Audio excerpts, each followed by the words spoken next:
우리가 지난 시간에 아브라함과 롯이 나뉘는 그런 장면에 대해서 나눴습니다. 아브라함과 롯이 이제 재물이 많아져서 한 장소에 있을 수가 없으니까 이제 아브라함은 롯에게 너가 원하는 곳으로 가라고 했고 롯은 자신이 원하는 소돔으로 떠났습니다.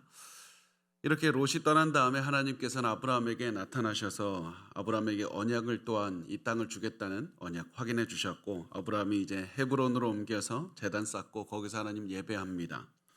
그런데 이제 롯이 소돔으로 가게 되는 그 이유가 무엇이냐면 우리가 지난번에 나눴듯이 하나님이 아닌 다른 것으로 마음을 채우기 있었기 때문이었습니다. 롯은 소돔의 풍요로움을 봤고 소돔에 사는 것이 도움이 될 것 같으니까 소돔으로 근처에 장막을 옮겼습니다. 하나님이 주시는 복이 아니라 세상이 주는 소돔이 보는 이 주는 세상적인 욕심을 채우기 위해서 이 소돔을 향해 걸어간 겁니다. 그래서 소돔을 향해 걸어간 롯은 결국 조금씩 소돔 근처로 가다가 소돔 안에 들어가서 살게 됩니다. 결국에서는 롯이 자기가 눈에 보이는 대로 판단하고 이 비옥한 소돔을 향해 걸어간 겁니다. 그런데 이때 롯에게 굉장히 중요한 것이 있었는데 보지 못한 한 가지가 있었습니다. 굉장히 중요한 큰 문제가 있었는데 그게 뭐냐면 창세기 13장 13절에 이런 말씀을 통해서 드러납니다. 소돔 사람은 여호와 앞에 악하며 큰 죄인이었더라. 하나님 앞에서 큰 죄인이라는 말을 통해서 조금 있으면 하나님이 심판하실 것이다. 이 사실을 알려주는 겁니다. 그런데 롯은 소돔 사람들의 그런 악한 삶이 큰 문제가 될 것이라고 생각하지 않았습니다. 롯의 머리에는 이 사람들이 악하다, 하나님 떠났다라는 것보다는 이 땅 참 살기 좋다, 참 비옥한 땅이다, 이곳에서는 내가 성공할 수 있을 것 같고 자식을 키우기에 적당한 것 같고 앞으로 먼 미래를 살기에도 굉장히 정착하기 좋다고 여겼을 겁니다. 결국에서는 롯이 하나님의 시선으로 보지 못했기 때문에 나중에 엄청난 고난을 겪게 되고 그 고난을 우리가 오늘 보게 됩니다. 또 나중에도 더 보게 되죠. 롯이 하나님의 시선을 무시하고 세상의 성공만을 바라보면서 떠났을 때 결국 큰 실패를 맞이하게 되는 겁니다. 그런데 제가 이렇게 말씀을 드릴 때마다 항상 여러분께 드리고 싶은 말씀이 있습니다. 우리가 이 말을 오해해서는 안 된다는 겁니다. 기독교인은 절대로 부자가 되어서는 안 된다, 이런 의미가 전혀 아닙니다. 기독교인들도 잘 살 수 있고 큰 부자도 될 수 있는 겁니다. 여러분이 그렇게 잘 되면 또 저도 굉장히 좋은 겁니다. 그런데 우리가 하나님의 뜻과 상관없이 부자가 되려고 할 때 문제가 되는 겁니다. 하나님의 은혜 안에서 하나님이 주시는 복을 누리면서 부자가 되면 참 좋은데 하나님의 이 뜻과 상관없이 살면서 부자가 되기 위해서 노력하는 것은 잘못된 겁니다. 성공해도 하나님 안에서 해야 되고 하나님이 보시기에서 선을 따르면서 부자가 되는 것, 그것이 가장 좋은 것이지 하나님과 상관없이 부자가 되는 것, 그것은 아닙니다. 그런데 요즘 보면 교회 안에서도 성경적인 부자가 되는 것, 이것에 많은 성도들이 관심이 많은 것 같습니다. 그래서 교회들에서 보면 성경적으로 돈 버는 법이 무엇인지 막 강연을 하고요. 또 성공해서 돈 많이 번 성도들을 간증자로 많이 내세우는 것을 보게 됩니다.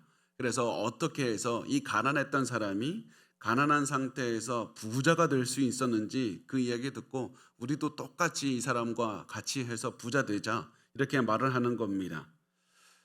그렇게 해서 그런 모임들에서 나누는 대화나 여러 질문들이나 여러 나누는 것들을 보면 사실 제가 한 가지 마음에 걸리는 게 하나가 있습니다. 저분들이 참 모르는 게 한 가지가 있는 것 같다는 생각이 들 때가 있습니다. 그게 뭐냐면 우리가 성경적인 부자가 되기 위해서는 가장 먼저 해야 될 것이 있는데 그게 뭐냐면 하나님이 지금 나에게 주신 것을 만족하는 것부터 시작을 해야 된다는 겁니다. 하나님께서 나를 위해서 오늘도 베풀어 주신 것들에 감사하면서 만족할 수 있는 마음이 있어야 그 다음에 하나님의 뜻을 따라서 부자가 되든지 그것이 아니든지 그것을 따라갈 수가 있는 겁니다. 하나님께서 내게 지금까지 충분히 베풀어 주셨듯이 앞으로도 내게 충분히 베풀어 주실 것이다, 이 믿음으로 살아가는 겁니다. 그 믿음으로 살다 보면 하나님께서 우리를 부자로 만들어 주시기도 하고 사업이 크게 성공하게도 해주시는 겁니다. 그런데 우리가 자꾸 그것을 따르지 못하고 성공해야 된다. 부자 되어야 된다. 그러면 내가 성공하고 부자가 되는 게 맞는데 성경적인 것은 무엇이냐? 라면서 자꾸 본말이 전도되는 그런 일들을 벌이게 되는 겁니다. 자꾸 세상적인 야망을 따라가면서 성경적이라는 이름을 붙이고 하나님을 따라간다는 그런 이름을 붙여서는 안 된다는 겁니다. 교회는 야망이 가득한 곳이 아니라 하나님의 뜻을 따르는 사람들이 가득한 곳이어야만 됩니다.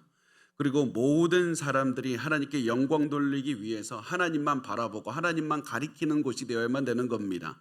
그래서 우리가 하나님을 따라가는 하나님에 대한 믿음을 가지고 따라갈 때 하나님께서 우리에게 가장 좋은 성공의 길로 인도하실 것이다. 그 마음을 가지고 사셨으면 좋겠습니다.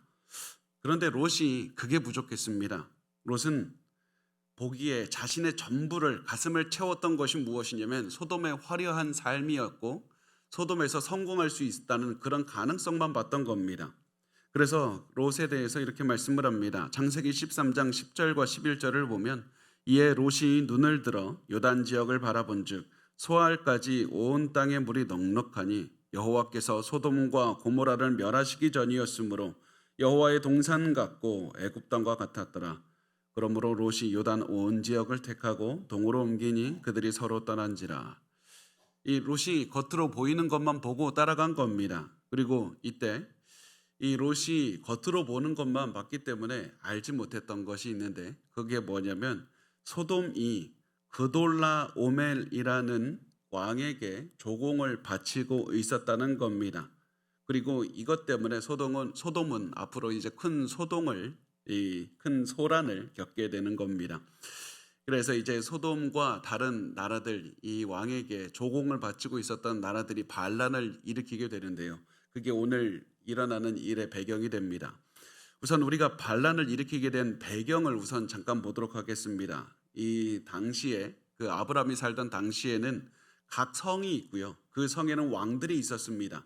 그리고 그 왕들은 서로 경쟁도 하고 전쟁도 하고 그렇게 하는 일들이 흔했습니다. 그런데 이제 전쟁을 하면 전쟁이 패배한 쪽이 있고 성공한 쪽이 있지 않겠습니까? 전쟁에서 패배한 왕은 보통 승리한 왕에게 조공을 바쳤습니다. 그래서 이 소돔도 엘라만 그돌라 오멜에게 12년 동안이나 조공을 바쳐왔던 겁니다. 그런데 소돔성을 포함한 5개 성들, 야 이제 우리 조공 그만 바쳐도 되지 않겠느냐, 이런 마음으로 이 반란을 계획했고 13년째 되던 해에 반란을 일으켰던 겁니다. 그리고 이들이 반란을 일으켰다는 소식을 듣고는 그돌라 오멜은 이 반란 제압하기 위해서 재빠르게 연합군을 구성해서 이 반란군들을 진압하기 위해서 왔습니다. 그게 창세기 14장 1절부터 7절까지 나오는데 우리 같이 한 목소리로 발음하기 어려우니까요. 저랑 같이 천천히 또박또박 읽도록 하겠습니다. 시작. 당시에 시날 왕 아므라벨과 엘라살 왕 아리옥과 엘람 왕 그돌라오멜과 고임 왕 디다리, 소돔 왕 베라와 고모라 왕 비르사와 아드마 왕 시납과 스보임 왕 세메벨과 벨라 곧 소알 왕과 싸우니라. 이들이 다 시딤 골짜기에 곧 지금의 염해에 모였더라. 이들이 12년 동안 그돌라오멜을 섬기다가 제13년에 배반한지라. 제14년에 그돌라오멜과 그와 함께한 왕들이 나와서 아스드롯 가르나임에서 르바 족속을, 함에서 수스 족속을, 사회 기랴다임에서 엠 족속을 치고 호리 족속을 그 산 세일에서 쳐서 광야 근방 엘바란까지 이르렀으며 그들이 돌이켜 엠미스밭 곧 가데스에 이르러 아말렉 족속의 온 땅과 하사손 다말에 사는 아모리 족속을 친지라. 아멘. 제 마음이 이거 실수하면 이거 창피한데 그런 마음이 있었는데 우리 한 분도 들린 적 없습니다. 이 보면 엘란이라는 지역이 나오는데 지금의 이란이라고 보시면 됩니다. 이란 지역인데 이 엘람의 왕 그돌라오멜이 이 반역한 서쪽의 왕들을 응징하기 위해서 연합군 형성해서 왔고, 그리고 이 사람은 군사적으로 뛰어난 사람이었습니다. 전략가였습니다.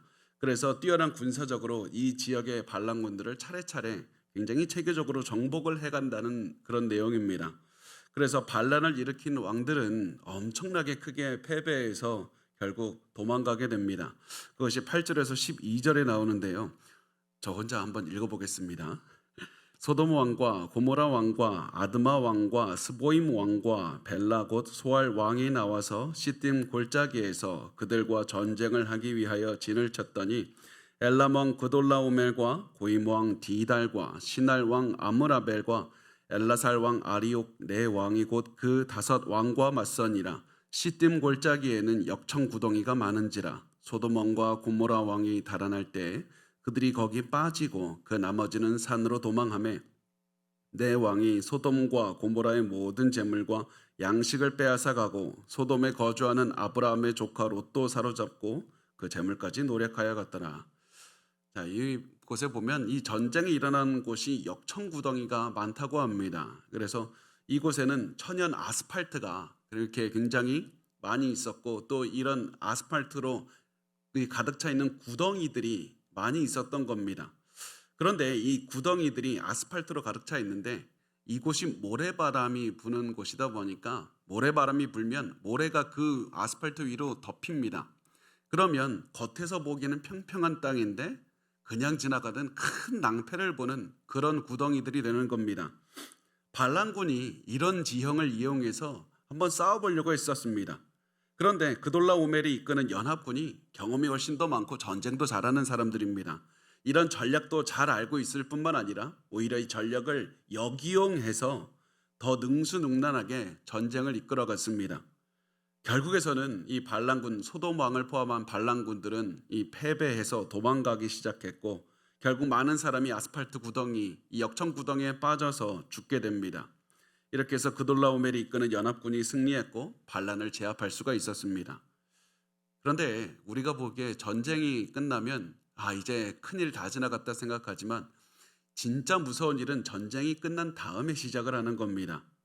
요즘에는 전쟁이 있으면 나라들 사이에 뭐 포로에 대한 대우 그런 것에 대한 협정도 있고 어떻게 대해야 되는가 인권에 대한 여러 가지 이 협정들이 있습니다. 그런데 아브라함 당시 그런 게 어디 있습니까? 이 승리한 군대는 패배한 성에 가서 마음대로 약탈하고 살인하고 강간하고 많은 사람들 인질로 끌어가는 겁니다. 엄청나게 두렵고 끔찍한 일들이 눈앞에서 벌어지는 겁니다. 그리고 이런 일들이 벌어지고 있는 곳에 롯도 있었습니다. 롯이 이 아브라함의 조카 롯이 포로가 되어서 이제 끌려가게 되는 겁니다. 제가 더 이야기를 진행하기 전에 우리가 한 가지를 꼭 생각해 봤으면 좋겠는데요. 롯이 잘 생각해 보면 소돔 안에 살면서 굉장히 타락한 모습들을 봤을 겁니다. 도저히 하나님의 사람이 하나님의 가치를 지키면서 이곳에선 살 수 없다. 그런 마음으로 이 소돔을 바라봤을 겁니다. 그런데 이제는 더 끔찍한 일이 벌어집니다. 전쟁이 일어나는데 이제는 자신이 알던 사람들이 눈앞에서 살해를 당하고 강간당하는 끔찍한 일들을 목도하게 되는 겁니다. 그리고 이제는 자신과 가족들이 포로로 잡혀가게 되는 이런 엄청난 고난까지 당하게 됐습니다. 그리고 우리가 곧 나누겠지만 아브라함이 포로로 잡혀가던 롯을 구해줬습니다. 만약에 여러분이 롯이라면 아브라함이 구해준 다음에 이제 어디로 가서 살겠습니까? 우리가 다른 곳에는 갈 수 있지만 최소한 소돔은 가면 안 되는 것 아닙니까? 그렇게 악한 곳, 그렇게 나에게 엄청난 어려움을 체험하게 한 소돔은 돌아가면 안 되는 겁니다. 그런데 이 끔찍한 기억으로 가득한 소돔으로 롯은 다시 돌아갑니다. 아브라함이 목숨을 구해줬고 모든 재산도 구해줬고 가족들도 구해줬는데 이때 롯이 다시 소돔으로 돌아가는 겁니다. 왜 그렇습니까? 이게 죄인의 모습이기 때문에 그렇습니다. 죄인은 계속해서 자기를 힘들게 하는 죄가 있는 곳으로 가는 것이 죄인의 모습입니다. 그 죄 때문에 자신이 온갖 고생을 하고 죽을 위험에 닥친다 할지라도 또다시 죄 지으러 가는 것이 사람의 모습인 겁니다. 제가 이것을 언제 더 좀 체험했냐면 제가 가본 적은 없지만 텔레비전에서 강원랜드를 보면서 좀 느낀 점이 있었습니다. 강원랜드 근처에 살면서 도박 때문에 자신의 재산뿐만 아니라 가족들의 모든 인생까지도 망친 그런 사람이 있었는데 그런 사람들이 나이가 들어서도 도박장 주변을 벗어나지 못하고 계속해서 어떻게 하면 도박으로 그 모든 자신의 실패를 면해볼까 이렇게 살아가는 모습을 보면서 저게 죄인의 모습이다. 저 사람은 도박으로 드러났지만 그게 모든 죄인들이 죄를 따라서 살아가는 그런 모습이라는 생각을 했습니다. 여러분, 죄인은 죄를 떠나서는 살지 못하는 겁니다. 그래서 우리에게 필요한 것은 죄를 이제 그만 져야 되겠다는 결단이 아니라 하나님의 도움이 필요한 겁니다. 죄를 끊어서 내가 올바른 삶을 살기 위해서는 내 생각, 내 결단 이게 아니라 하나님이 주시는 거룩한 능력으로 사셔야만 됩니다. 하나님의 능력으로 거룩함을 따라 살지 못하면 우리도 어느 순간에 죄를 따라서 살게 될 것이고 롯처럼 살아가는 것이 우리의 모습이 될 수 있기 때문에 그렇습니다. 그래서 우리가 항상 죄를 이기는 능력은 나에게서 나오는 것이 아니라 하나님께서 주시는 것이라는 사실을 아셔야만 됩니다. 그렇게 해서 이제 롯이 이 그돌라오멜의 포로가 되어서 이제 끌려가고 있다는 소식을 이제 아브라함이 듣게 되는데요. 그것이 13절에 나옵니다. 창세기 14장 13절을 보면 도망한 자가 와서 히브리 사람 아브라함에게 알리니 그때 아브라함이 아모리 족속 마므레의 상수리 숲을 근처에 거주하였더라. 마므레는 에스골의 형제요 또 아넬의 형제라. 이들은 아브라함과 동맹한 사람들이더라. 자, 어느 날 밤에 보니까 어떤 사람이 불이 나게 아브라함이 사는 곳으로 왔습니다. 이 아마 롯이 자기 도와달라고 보낸 사람 같습니다. 이 사람이 전해준 소식을 들으니까 아브라함이 이 롯이 잡혀서 포로가 됐다는 소식을 듣게 되고 그때 아브라함이 할 수 있는 것은 그놈 참 잘됐다. 그러면서 아무것도 안 할 수도 있었습니다. 참 시원하다 그런 생각을 할 수 있었습니다. 왜냐하면 롯이 방금 전에 뭐 했습니까? 자신을 자식처럼 키워준 아브라함에게 아무런 배려도 하지 않고 내가 저기 가장 좋은 땅 소돔 같아 보이니까 내가 저기로 가겠다고 그렇게 했던 사람 아닙니까? 그래서 아브라함은 아무것도 하지 않을 수도 있었습니다. 혹시라도 아브라함이 무엇인가 하고 싶다는 마음이 있다 할지라도 아브라함은 이렇게 생각할 수 있었습니다. 나 무엇을 하기에는 힘이 없어. 아무런 능력이 없다. 사실 아브라함에게는 우리가 보겠지만 318명의 훈련된 종들이 있었지만 그 종들은 이 그돌라오멜이 이끄는 연합군을 상대할 수 있을 정도로 많은 숫자가 아니었습니다. 그래서 아브라함이 롯을 구하러 사람들이 끌고 갔다가는 오히려 자신과 자신의 가족의 목숨까지도 위태롭게 할 수 있는 그런 위험에 처할 수가 있었습니다. 그래서 아브라함은 롯을 구하지 않을 수 있는 여러 가지 이유가 있었습니다. 그런데 결국에서는 아브라함은 롯을 구하러 용감하게 갑니다.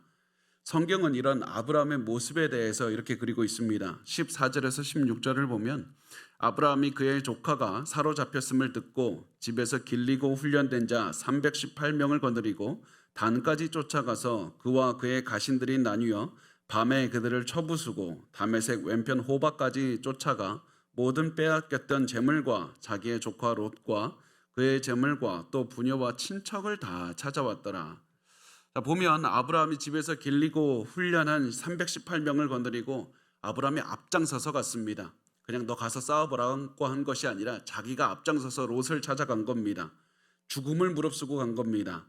이때 이 아브라함이 이끈 318명은 다른 곳으로 데리고 온 사람이 아니라 용병들이 아니라 아브라함이 직접 기르고 훈련시킨 사람들이었다고 말씀을 합니다. 자, 여기서 우리가 한 가지 생각해야 됩니다. 여기서 우리는 아브라함의 이 모습을 보고 놀라야 되는 겁니다. 왜냐하면 아브라함이 지금까지 전쟁을 해봤다는 기록이 없기 때문에 그렇습니다.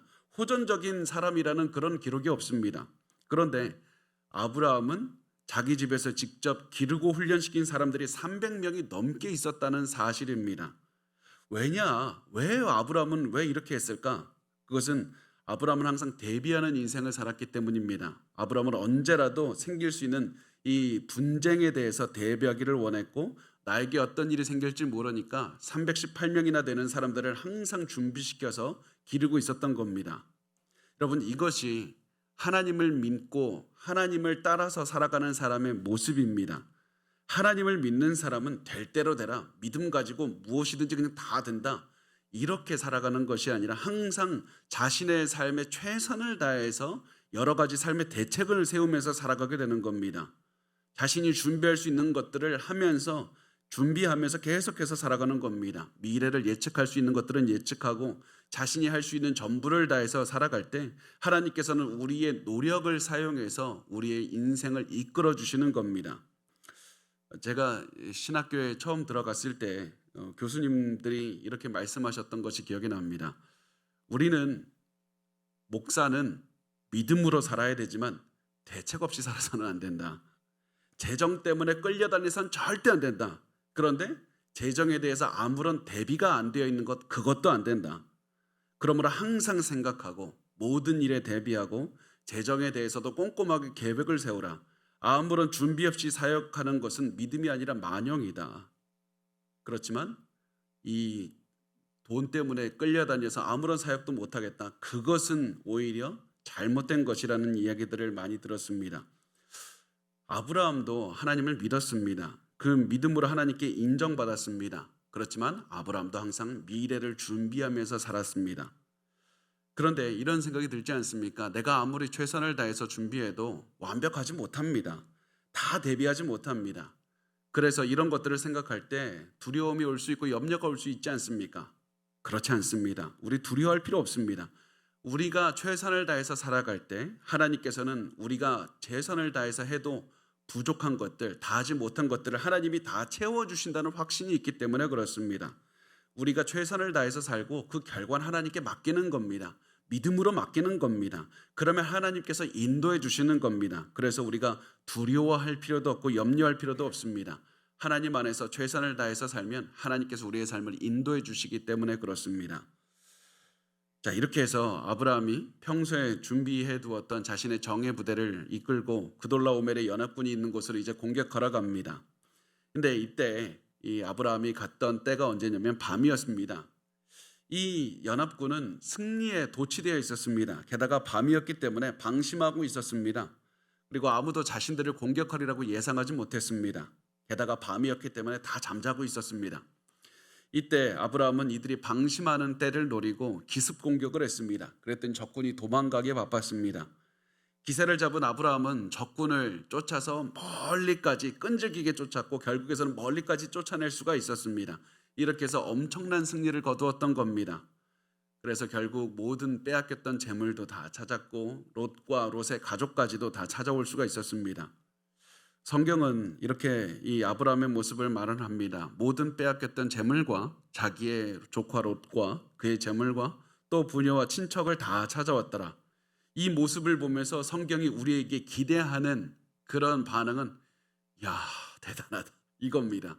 우리는 지금 그게 뭐라고 하면서 보고 있지만 성경은 이 말씀에 강조하는 것은 아브라함이 군사적인 능력이 뛰어난 사람이다. 이것이 아니라 아브라함이 하나님을 믿었더니 하나님께서 엄청난 능력을 보여주셨다. 그걸 보고 놀라라는 겁니다. 성경은 단순히 아브라함이 군대 이끌고 가서 롯을 구할 만큼 그렇게 아브라함이 뛰어난 인간이었다. 그것을 말하고 싶은 것이 아닙니다.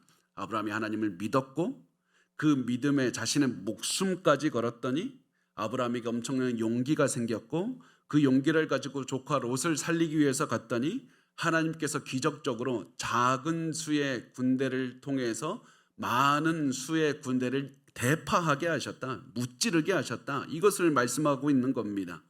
그렇다면 아브라함이 이 믿음이 어디서 났습니까? 아브라함이 하나님을 따르는 믿음이 어디서 났습니까? 하나님의 그 말씀을 믿는 믿음에서 나오는 겁니다. 하나님께서 아브라함에게 많은 자손을 주겠다고 약속하셨습니다. 그런데 아브라함에게는 아직 자식이 없었습니다. 아들이 없었습니다. 그래서 아브라함은 하나님께서 나를 구원해 주실 것이라는 확신을 가지고 믿음을 가지고 살아갔을 때 용기가 생겼던 겁니다. 게다가 하나님께서는 이 땅을 아브라함 자손에게 주리라고 약속하셨습니다. 그래서 하나님은 나를 지켜주시고 전쟁터에서도 함께 하실 것이다. 이 마음을 가지고 믿는 마음으로 갔을 때 하나님께서는 아브라함에게 엄청난 승리를 주게 하셨고 많은 용기를 갖게 하셨던 것이고 또 조카 롯까지도 구해올 수가 있게 하셨던 겁니다. 그런데 우리가 여기서 아브라함의 믿음이 있었다, 용기가 있었다, 동시에 같이 봐야 되는 것이 있습니다. 그것은 아브라함의 믿음이 있었다고 해서 편한 길을 가는 것은 절대 아니었다는 겁니다. 아브라함은 하나님을 믿었기 때문에 자기 목숨을 걸었습니다. 아브라함은 연합군의 숫자보다 훨씬 작은 318명의 이 군인들을 이끌고 연합군을 공격하러 갔고 죽을 수 있는 상황에서 가장 앞장서서 뛰어갔습니다. 이것이 우리에게 성경에 보여주는 아브라함의 믿음의 사람의 모습인 겁니다. 우리도 믿음을 가지고 살아야만 됩니다. 하나님께서 우리를 지켜주시고 하나님께서 우리와 함께 하신다는 그 믿음으로 살아가야만 되는 겁니다. 그 믿음을 가지고 살다 보면 때로는 믿음 때문에 억울한 상황을 견뎌야 될 때도 있을 겁니다. 금전적인 손해를 볼 때도 있을 겁니다. 때로는 지금까지 우리가 노력해서 쌓은 그 모든 것들이 무너져 내릴 수 있는 환경으로 갈 때도 있을 겁니다. 하나님을 믿는다고 해서 사람들이 박수 치는 것이 아니라 손가락질을 할 때도 있을 겁니다. 그때 비로소 진정한 믿음이 드러나는 겁니다. 하나님을 믿는 믿음으로 걸어가셔야만 됩니다. 하나님은 그 상황을 통해서 우리의 믿음이 진짜라는 것을 깨닫게 하실 겁니다. 그리고 그 믿음의 진짜라는 사실을 보여줌으로써 하나님께서는 그 상황을 통해서 우리에게 너무나도 많은 복을 내려주실 겁니다. 목숨까지도 걸고 하나님을 믿는 믿음, 그것이 바로 하나님께서 우리에게 원하시는 믿음의 사람의 모습이라는 사실입니다. 그 믿음을 여러분의 삶에서 보여주시면서 사시면 하나님께서 많은 복을 내려주시는 것을 체험하게 될 겁니다. 그래서 아브라함도 목숨을 걸고 믿음을 증명했고 결국 큰 성공을 거뒀고 하나님께서 그 주신 성공에 기뻐하면서 아브라함은 돌아올 수가 있었습니다. 내가 하나님을 믿는 믿음으로 이렇게 이게 행동했더니 하나님께서 나에게 정말 큰 성공을 주셨네. 그리고 지금까지 318년 기른 것 이거 그냥 낭비가 아니라 정말 내가 이거 진짜 이거 잘 준비한 거다. 그러면서 자기가 한 선택에 대한 보람도 느꼈을 것이고 우리 조카 로또 구했고 가족들도 구했고 재산들도 구했다. 이러면서 기뻐하면서 자신감이 가득 차서 왔을 겁니다. 그런데 이때 아브라함에게 큰 시험이 찾아오게 됩니다. 그 시험은 두 왕의 모습으로 등장합니다. 두 왕은 이제 승리하면서 오는 아브라함을 맞이하게 되는데 그 두 왕은 누구냐 하면 소돔 왕과 살렘 왕이었습니다. 소돔 왕과 살렘 왕의 모습으로 나옵니다. 우리가 여기서 주목해야 될 점이 뭐냐면 소돔 왕과 살렘 왕이 같이 나오는데 이 두 왕들을 대하는 아브라함의 모습이 전혀 다르다는 겁니다. 아브라함은 멜기세덱에게는 굉장히 따뜻하고 굉장히 깍듯하게 대하고 존경심을 표하는데 소돔 왕에게는 굉장히 냉정하게 냉대하는 그런 모습을 보여주게 됩니다. 창세기를 기록한 모세는 일부러 우리에게 그거 보라는 겁니다. 살렘 왕과 소돔 왕이 상징하는 것이 달랐기 때문에 아브라함의 그런 모습도 달랐던 것이다. 그래서 그것을 잘 보고 우리도 따라가라고 하는 겁니다. 그러면 소돔 왕이 무엇을 나타냅니까? 소돔 왕은 아브라함의 승리를 인간의 노력, 인간의 승리로 바라본 겁니다. 반면에 살렘 왕은 아브라함의 승리를 하나님의 선물로 보았던 겁니다. 소돔 왕은 하나님과 상관없는 사람이었고 살렘 왕은 영적인 사람이었습니다. 그래서 아브라함이 두 사람에게 전혀 다른 반응을 보인 것이고 두 사람이 제시하는 그런 시험에서 이길 수가 있었던 겁니다. 그래서 우리가 이 아브라함의 또 이 두 개의 전혀 다른 반응을 보면서 아브라함이 어떻게 시험을 이겼고 어디에 아브라함의 시선이 있었고 그래서 하나님께서 무엇을 얻기를 원했는지 우리가 그것을 간단하게 우선 잠시 보도록 하겠습니다. 우선 보면 아브라함이 만난 왕 멜기세덱부터 이야기를 시작하겠습니다. 17절과 18절 우리 같이 읽어보겠습니다. 시작. 아브라함이 그돌라 오멜과 그와 함께한 왕들을 저부수고 돌아올 때 소돔 왕이 사회 골짜기 곧 왕의 골짜기로 나와 그를 영접하였고 살렘 왕 멜기세덱이 떡과 포도주를 가지고 나왔으니 그는 지극히 높으신 하나님의 제사장이었더라. 아멘. 자, 우선 성경은 살렘 왕 멜기세덱을 등장시키는데 이 살렘 왕 멜기세덱은 여러 가지 의미에서 성경에서 굉장히 중요하고 흥미로운 사람입니다. 우선 멜기세덱이 다스리던 살렘은 샬롬과 같은 말입니다. 평화를 상징합니다. 그래서 살렘 왕 멜기세덱 하면 평화의 왕 멜기세덱 이런 의미입니다. 게다가 살렘은 예루살렘을 가리키고 있습니다. 또 멜기세덱은 가장 높은 하나님의 제사장이라고 말을 합니다. 다시 말하면 멜기세덱은 하나님을 섬기는 이방인 출신, 가나안 출신의 제사장이었고 예루살렘의 왕이었습니다. 제사장이자 왕이었습니다. 또 멜기세덱의 이름의 의미가 뭐냐면 의의 왕, 의로운 왕 이런 뜻입니다. 그래서 멜기세덱 이것을 보면 참 이 사람의 성품이 의로웠다 이것을 볼 수가 있고 또 아까 말씀을 드렸듯이 멜기세덱은 이방인이었습니다. 이방인인데도 아브라함과 똑같은 하나님을 섬기는 제사장이라는 겁니다. 많은 분들이 여기에서 약간 이제 헛갈려 하십니다. 하나님은 아브라함만 선택하신 게 아니었습니까? 어떻게 아브라함 외에도 지금 이방인이 하나님을 믿는다고 나올 수가 있습니까? 우리가 확실하게 알아야 되는 것은 하나님께서는 분명히 아브라함을 선택하셔서 복의 근원이 되게 하셨고 아브라함을 통해서 메시아가 탄생하게 하는 그런 복을 주셨습니다. 그런데 그렇다고 해서 아브라함 위에 다른 누구도 하나님을 믿지 못하게 한 것은 또한 아니었습니다. 그 얘기가 어디서 나옵니까? 욥을 통해서 나올 수가 있습니다. 욥은 이방인이었습니다. 그런데 아브라함과 비슷한 시대에 살았고 하나님을 믿는 사람이었습니다. 마찬가지로 멜기세덱도 이방인이었습니다. 그렇지만 하나님을 믿고 있었습니다. 또 멜기세덱이 제사장이라는 사실은 멜기세덱과 같은 신앙을 가지고 있는 사람들이 있었다. 제사장을 따르는 사람들이 있었다는 것을 우리가 알 수가 있는 겁니다. 그래서 이것을 통해서 우리가 알 수 있는 것은 드러나지는 않았지만 하나님을 믿는 사람들이 어딘가는 존재하고 있었다는 것을 우리가 알 수가 있는 겁니다. 그리고 이것이 우리에게 힘이 된다는 사실입니다. 왜 이게 힘이 됩니까? 백석대 송병현 교수님께서 쓰신 주석책에는 이렇게 기록을 하더라고요. 하나님께서는 어느 시대에든지 그의 백성을 보존하신다. 그러므로 엘리야가 탄식하며 주님을 따르는 자는 나뿐입니다 라고 시인음할 때 하나님께서는 7,000명의 바알에게 무릎 꿇지 않은 자들이 있다고 말씀하실 수 있었던 것이다. 하나님께서는 우리가 알지 못하던 때에도 우리를 위해서 기도하는 사람들이 있게 하시고 알지 못하는 그때에도 하나님의 일들을 진행하고 계시고 하나님은 우리가 모르고 있다 할지라도 하나님의 뜻을 실천하면서 계속해서 하나님의 뜻을 이루어가고 계시다는 사실입니다. 그래서 우리가 알지 못한다고 해서 낙심할 것이 아니라 하나님께서는 지금도 뜻을 이루고 계시다. 그 하나님에 대한 믿음을 가지고 살아갈 수가 있습니다.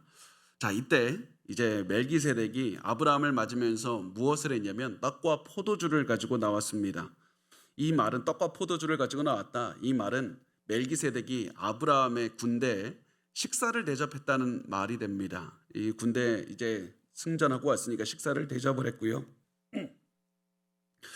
그 다음에 멜기세덱이 이제 아브라함에게 복을 빌면서 이렇게 기도를 합니다. 19절과 20절을 보면 그가 아브라함에게 축복하여 이르되 천지의 주제이시오 지극히 높으신 하나님이여 아브라함에게 복을 주옵소서 너희 대적을 내 손에 붙이신 지극히 높으신 하나님을 찬송할지로다 하매 아브라함이 그 얻은 것에서 10분의 1을 멜기세덱에게 주었더라. 여기서 멜기세덱이 하나님을 천지의 주제라고 부릅니다. 천지의 주제라는 말은 창조주라고 이해하시면 됩니다. 하늘과 땅을 창조하시고 소유하시고 다스리는 분인 겁니다. 그래서 하나님께서 하늘과 땅과 그 안에 있는 모든 것들을 창조하시고 다스려서 결국 무슨 얘기입니까? 인류 역사를 이끌고 계십니다. 결국 이 말은 아브라함 당신이 전쟁에서 승리한 이유가 무엇이냐? 하나님 때문이라고 얘기를 하는 겁니다. 이 세상에서 복을 주실 수 있는 분은 하나님밖에 없고 아브라함 당신이 전쟁에서 승리할 수 있었던 이유는 훈련된 318명이 있었던 것이 아니라 당신이 지혜롭게 했던 것이 아니라 지극히 높으신 하나님께서 당신에게 승리를 주셨기 때문이다. 그러면서 멜기세덱이 아브라함에게 하는 말은 승리를 주신 가장 높으신 하나님을 찬양하라 이 얘기를 하고 있습니다. 그래서 아브라함이 자기 승리에 도취해서 나 이 정도면 괜찮지 않나? 이런 상황에 있을 때 아브라함에게 멜기세덱이 했던 말은 너의 성공을 보고 기뻐할 것이 아니라 하나님께서 성공을 주셨다는 마음으로 하나님을 찬송하는 반응을 보여야 된다. 이렇게 하면서 멜기세덱은 아브라함에게 영적인 복을 주었고 아브라함이 하나님을 바라볼 수 있도록 해준 겁니다. 그래서 이 말을 들은 아브라함은 이렇게 생각했을 겁니다. 지금 이 모든 성공은 하나님이 주셨다는 마음을 갖는 것부터 내가 회복을 해야 되겠다. 이 성공에 만족해서는 안 되고 하나님께 영광 돌려야 되겠다. 그래서 아브라함은 자신이 가지고 있는 것에서 가장 좋은 것을 선별한 다음에 10분의 1을 그 멜기세덱 제사장에게 드렸습니다. 이 11조가 자신이 가지고 있는 모든 것이 당신의 것입니다. 이런 상징적인 의미로 드리는 것이었고 당시에는 11조를 왕이나 제사장에게 드렸습니다. 그래서 아브라함은 내가 가지고 있는 모든 것이 내 노력이 아니라 하나님께서 주신 하나님의 소유입니다. 이런 의미로 멜기세덱 제사장에게 11조를 드렸던 겁니다.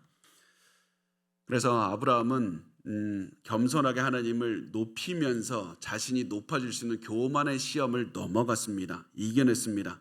전쟁을 이긴 것도 하나님께서 해주신 것이고 내 모든 소유도 하나님께서 주신 것이라는 마음으로 자신을 겸손하게 낮췄습니다. 그래서 자만심이라는 시험을 이겨서 하나님 앞에 겸손하게 낮추어서 결국 모든 시험을 이겨냈던 겁니다.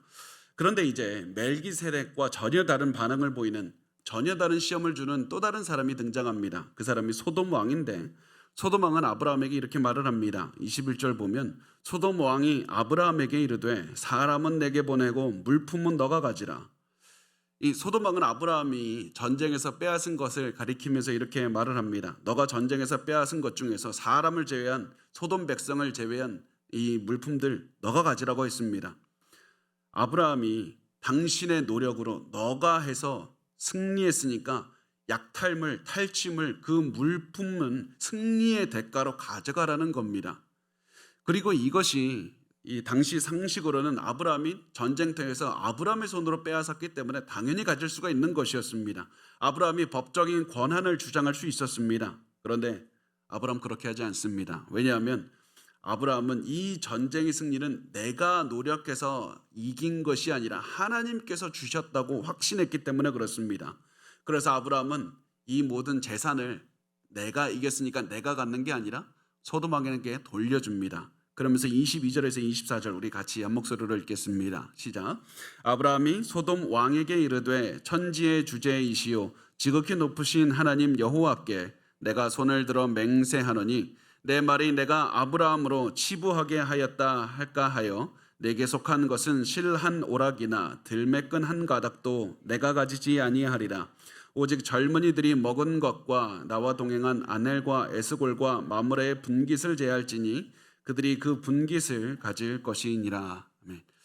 사실 소돔 왕이 제시하는 금액은 굉장히 컸을 겁니다. 그리고 아브라함에게도 굉장히 많은 도움이 됐을 겁니다.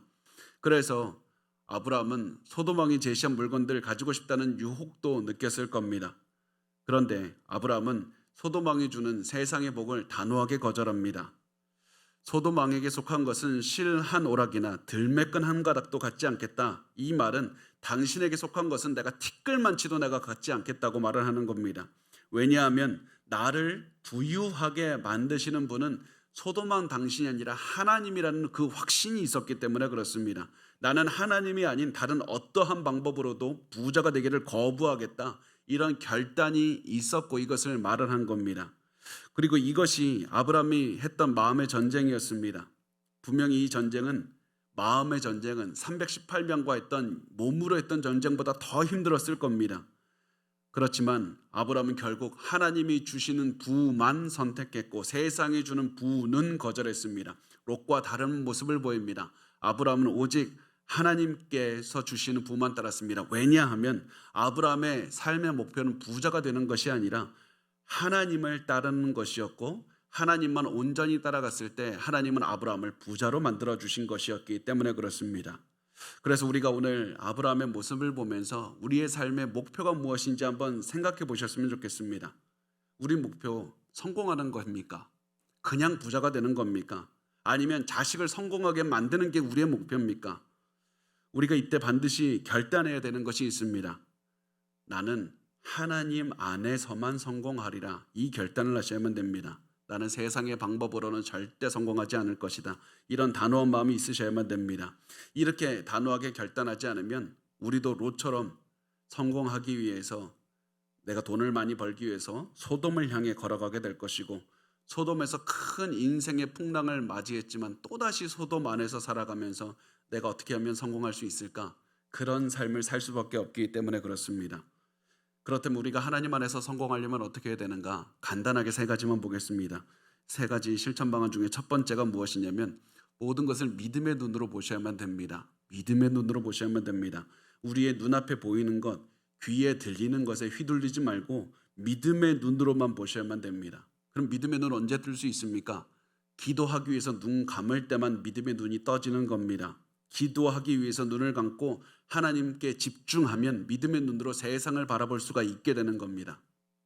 그러다가 기도하다가 눈을 떠서 세상에서 살아가려고 하면 이런 생각이 들 겁니다. 내가 기도 잘못했나? 내가 응답 잘못 받았나? 기도할 때는 이게 맞는데 왜 현실에서 살다 보니까 이게 응답이 아닌 것 같지? 그런 생각이 들게 될 겁니다. 그때 반드시 기억하셔야 됩니다. 기도하고 눈 감고 그때 바라본 게 맞는 겁니다. 기도할 때 받은 응답이 맞는 겁니다. 믿음의 눈으로 바라보는 세상이 옳은 겁니다.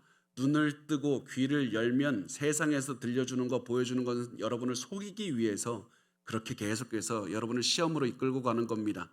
항상 내가 이 헛갈릴 때나 내가 무엇을 해야 될지 모르겠거나 믿음의 눈이 무엇인지 잘 모르겠다 싶으면 항상 눈을 감고 기도하시기 바랍니다. 앞길은 보이게 되어 있습니다.